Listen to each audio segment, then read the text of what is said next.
Hello বন্ধুরা, এবার চলে এসেছি আমি। এটা আমার মানে ভগবানের না, এটা আমার ছেলের টিফিন হচ্ছে চাউমিন। অনেক ভোরবেলা উঠতে হয়, উঠে এই ছেলের 8টা থেকে হসপিটাল, তার মধ্যে ছেলেকে টিফিন করে তারপর ঠাকুর ঘরে যাব এবং নিজেও একটু বেরোবো, দরকার আছে, আমাকে বেরোতে হবে। বলছি, অভিজ্ঞতা অনেক হয় জানেন বন্ধুরা, জীবনে বাঁচতে গেলে অভিজ্ঞতা অনেক হয়। অনেক অভিজ্ঞতা সঞ্চয় করলাম। অনেকে জীবনে এলো, অনেকে জীবনে গেল, অনেক কিছু শিখিয়ে দিয়ে গেল, কোনটা ভালো, কোনটা মন্দ, কোনটা খারাপ, কোনটা আমার করা উচিত, কোনটা করা উচিত না। কত মানুষের জন্য আমি নিজে বদনাম নিলাম, মানে আমার নিজেরই দোষ, আমি নিজে ইচ্ছাকৃত কাজটা করেছি, মানে কারুর দোষ নয় এতে, বুঝেছেন। বদনামের ভাগও আমার গেল, তাতে আমার কিছু মনে হয় না, কারণ আমি জানি যে উপরে ঈশ্বর আছেন, উনি সবই দেখছেন। কারুর কথায় আমার কিছু যায় আসে না। কে আমায় ভালো বললো, কে আমায় মন্দ বললো, তাতে আমার কিচ্ছু যাবে আসবে না। আমি জানি আমি কর্ম করছি এবং আমি প্রত্যেকের জন্যই কাজ মানে সাহায্য করার চেষ্টা করি। হয়তো আমাকে সবাই ভুলে যায়, কাজটা যখন হয়ে যায় তখন আমাকে আর কারোর মনে নেই, তাতে আমার কিছু যাবে আসবে না। কিন্তু ভগবানের কাছে আমার একটাই অনুরোধ, যে এইটাই যেন সারা জীবন আমি করে যেতে পারি। কিন্তু একটাই কথা, যেখান থেকে ধাক্কা পাই সেখানে কিন্তু আমি আর যাই না। এটা আমার চরিত্রের বিশাল বড় দোষ বলতে পারেন। এই অ্যাডজাস্টমেন্ট আমি করতে পারি না, কারণ বিনা দোষে অপরাধী কথা শোনা, অনেক বাজে বাজে কথা শোনা, সেই তারপরে আবার সেখানে যাওয়া, এই জিনিসটাই আমি পারি না বন্ধুরা।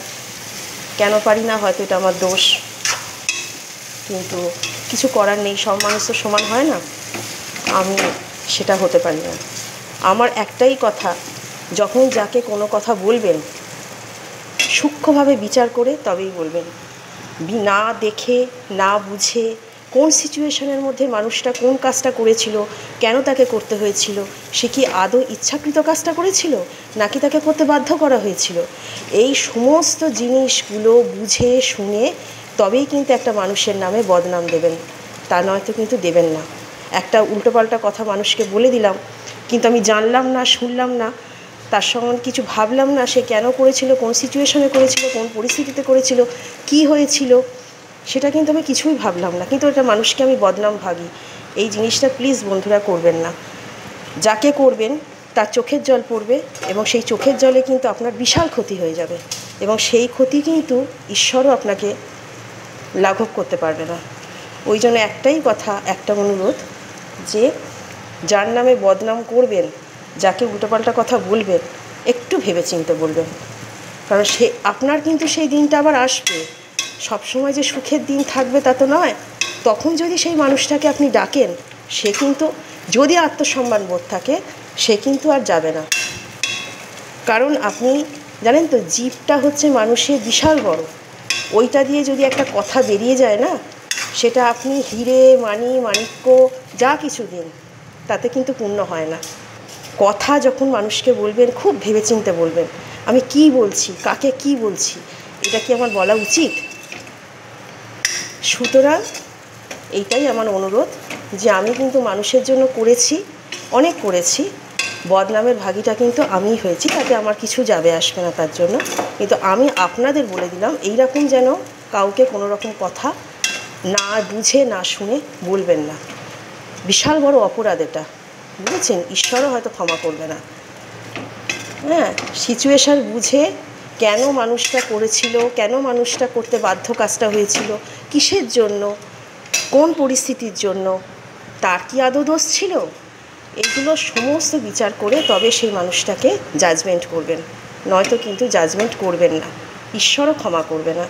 আচ্ছা, এইটা তো হয়ে গেল আমার ছেলের। আপনাদের সাথে কথা বলতে বলতে দেখুন বন্ধুরা, চাউটাও হয়ে গেল, এবার ওর টিফিন দেবো। সবসময় তো ভগবানেরই ভোগের দিই, তা ওই জন্য ভাবলাম ডেলি রুটিনের মধ্যেও একটু কিছু দিই। তা ছেলে আমার হসপিটালে চাকরি পেয়ে গেছে, তা এখন তাকে, ওর তো ছুটি মানে হয় না, সানডে বলেও কোনো ছুটি থাকে না, যখন ওদের ছুটি দেয় হসপিটাল থেকে তখনই ছুটি আসে। ছেলে আমার খুব বুঝদার এখনও অবধি, মানে আমার কোনটাতে প্রবলেম হয় কোনটাতে প্রবলেম হয় না। আমি ঈশ্বরের কাছে, গডের কাছে একটাই চাই যে ও যেন দীর্ঘজীবী হয় এবং ও যেন নিজের পায়ে শক্ত শক্ত ভালো মানুষ হয়। বন্ধুরা দেখুন, অর্থ তো সবাই রোজগার করে, কিন্তু ভালো মানুষ তো সবাই হতে পারে না। আমি একটাই ঈশ্বরের কাছে বলি, আমার ছেলে, যদিও আজকালকার ছেলের মতো আমার ছেলে নয়, এটা হয়তো আমার আজ জন্মের কর্মফল। এই জন্মে হয়তো কর্ম খারাপ করেছি, কিন্তু আজ জন্মে একটু হয়তো ভালো করেছিলাম, তাই জন্য আমার সন্তান ভাগ্য সত্যিই ভালো। দেখুন, লেখাপড়ায় প্রথম, দ্বিতীয়, তৃতীয় হওয়া আর সবার সামনে ফটফট করে ইংলিশে কথা বলা, স্মার্টনেস হওয়া, এটাই কিন্তু চরিত্রের বিশাল গুণ নয়। এছাড়া আরও অনেক গুণ থাকে, সেগুলো কিন্তু আমরা জাজমেন্ট করি না। আমরা শুধু সে ক টাকা আর্নিং করলো, কত টাকা মাইনে পেলো, কত ডলার পেলো, কিন্তু সে কিন্তু অন্য দিক থেকে সেরকম সুইটেবল নয়। কিন্তু আমরা জাজমেন্ট করি টাকার, আমরা জাজমেন্ট করি শিক্ষার। কিন্তু আমার ছেলে যে হ্যাভক টাকা রোজগার করে তা নয়, এবং বিশাল শিক্ষিত যে তা নয়। ও গ্র্যাজুয়েশন করেও হসপিটাল ম্যানেজমেন্ট পড়েও চাকরিটা পেয়েছে। কিন্তু আমার ছেলে আজকালকার ছেলের থেকে প্রচুর আলাদা। যারা আমার ছেলেকে চেনে এবং আমার ছেলেকে জানে, আমার ছেলে 24 বছর বয়স, কিন্তু আমার ছেলে আজকালকার মতো নয়। ও আমাকে ভীষণ টেক কেয়ার করে, এবং আমি ঈশ্বরের কাছে একটাই বলি যে ঈশ্বর ও যেন বড় হতে পারে, আমার যত আয়ু আছে তার যেন ডবল আয়ু ও পায়। হ্যাঁ, ওকে 100 বছর আয়ু করো, আর ও যাতে মানুষের মতো মানুষ হয় আর নিজের পায়ে দাঁড়াতে পারে, আর একটা কথাই, সিচুয়েশানটা উপলব্ধি করতে পারে যে এটা আমার করতে হবে, নয়তো মানুষটা কষ্ট হচ্ছে। এইটাই ওকে আমি বারবার শেখাই যে বাবা, এইটা তুই সবসময় শেখ, যে একটা মানুষের অসুবিধা হচ্ছে, কষ্ট হচ্ছে, তাকে আমার এটা করতে হবে, না করলে কিন্তু অসুবিধা। এই জিনিসটা না বুঝলে তো ওর তো এখন সংসার শুরুই হয়নি বলুন, তারপরে তো করতেই পারবে না সংসার। মাই তো সন্তানকে শিক্ষা দেয়, কোনো বাবারা তো দেয় না। প্রথমটাই হচ্ছে মা, মা ছাড়া সন্তানকে কেউ শিক্ষা দিতে পারে না। আমি ভালো শিক্ষা পাই, মন্দ শিক্ষা পাই, আমি আমার মায়ের কাছেই পেয়েছি, বাবার কাছে কিন্তু পাইনি। বাবারা তো টাকা রোজগার করে, কতটুকু তাদের সন্তানদের সময় দিতে পারে। কিন্তু আমি সার্ভিস মাদার এবং হাউসওয়াইফ মাদার, সব মাদারদেরই বলছি, আপনারা ছেলে মেয়েদের একটু টেক কেয়ার করবেন, নয়তো ভবিষ্যৎ কিন্তু পুরো জলাঞ্জলি। সার্ভিস মাদারদেরও বলছি, দেখুন আপনারা হয়তো আমাদের হাউসওয়াইফদের মতো বেশি সময় দিতে পারেন না, কিন্তু যতটুকু না পারেন ততটুকু সন্তানদের কিন্তু একটু সময় দেবেন, নয়তো কিন্তু একদম হাতের বাইরে চলে গেলে পরবর্তী স্টেপটা যখন আসবে, কথাটা কিন্তু আপনাকে শুনতে হবে, সন্তানকে শুনতে হবে না। ঠিক আছে?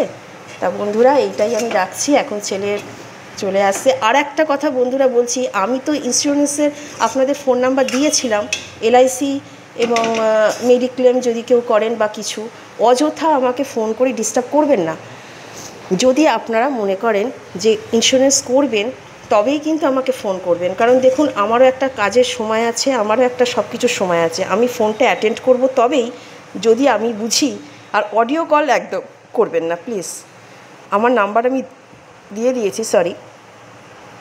ফোন করবেন বাট অডিও কল করবেন না। আমি কিন্তু অডিও কল, মানে ফোন আমার ব্লক থাকলে তবেই অডিও কল সবাই করে, কিন্তু আমি ব্লক এই জন্যই করে দিই, যেটা দেখি সুইটেবল নয় সেই নাম্বার কিন্তু আমি ব্লক করে দিই। যদি আপনাদের মনে হয় যে সত্যি ইন্স্যুরেন্সের কাজের জন্য আমার সঙ্গে দরকার, তাহলেই কিন্তু ফোন করবেন, অযথা ফোন করবেন না। কারণ কেন বলুন তো, আপনারও সময় নষ্ট, আমারও সময় নষ্ট।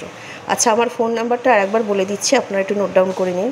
9330920849, 9330920849। এলআইসির যত কাজ আছে বলবেন, আমি তারাতলার ব্রাঞ্চে আমার বাবা আছেন, উনি আমায় টেক কেয়ার করেন, ওনার সাথে আপনাদের করে দেবো, ইন্ট্রোডিউস করে দেবো। আর যদি মেডিক্লেম বা কোনো ভালো কোনো কাজ করতে চান অন্যান্য ব্যাংকে, অন্যান্য বলতে এইচডিএফসি, অন্য কোনো ব্যাংকের সাথে আমি জড়িত নই, শুধু এইচডিএফসি, কারণ আমার ওখানে একটা কাকা মতো আছে, নিজস্ব নয়, আমার পরিচিত, তা উনিও আমাকে অনেকটা হেল্প করেন। তা যদি মেডিক্লেম এবং এইচডিএফসিতে কোনো রকম ইন্স্যুরেন্সের কাজের জন্য প্রয়োজন হয়, আমার সাথে যোগাযোগ করবেন। আর এলআইসি, কারণ আমার দুজন সিনিয়র পার্সন আছে, তারা আমাকে যথেষ্ট হেল্প করেন, তাই অযথা কিন্তু আমাকে ফোন করবেন না বন্ধুরা, ঠিক আছে? টাটা, ভালো থাকবেন।